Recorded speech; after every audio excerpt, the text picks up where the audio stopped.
ಮಾಲೂರು ತಾಲೂಕಿನ ಕಸಬಾ ಹೋಬಳಿಯ ಎಚ್.ಹೊಸಕೋಟೆ ಗ್ರಾಮ ಪಂಚಾಯಿತಿ ವ್ಯಾಪ್ತಿಯಲ್ಲಿ ತಾಲೂಕು ಆಡಳಿತ ಹಾಗೂ ತಾಲೂಕು ಪಂಚಾಯಿತಿ ಮಾಲೂರುರವರ ಸಂಯುಕ್ತಾಶ್ರಯದಲ್ಲಿ ಹಮ್ಮಿಕೊಂಡಿದ್ದ ಶಾಸಕರು ಮತ್ತು ತಾಲೂಕು ಆಡಳಿತದ ನಡೆ ಗ್ರಾಮದ ಕಡೆ ಕಾರ್ಯಕ್ರಮದಲ್ಲಿ ಮಾಲೂರು ತಾಲೂಕಿನ ಜನಪ್ರಿಯ ಶಾಸಕರು ಹಾಗೂ ಕೋಮುಲ್ ಅಧ್ಯಕ್ಷರಾದ ಶ್ರೀ ಕೆ.ವೈ. ನಂಜೇಗೌಡರವರು ಭಾಗವಹಿಸಿದ್ದ ಕ್ಷಣ.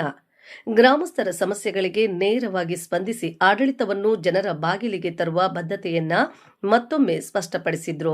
ಜನಪರ ಆಡಳಿತ, ಪಾರದರ್ಶಕತೆ ಮತ್ತು ತ್ವರಿತ ಪರಿಹಾರವೇ ಈ ಕಾರ್ಯಕ್ರಮದ ಮೂಲ ಉದ್ದೇಶವಾಗಿದೆ.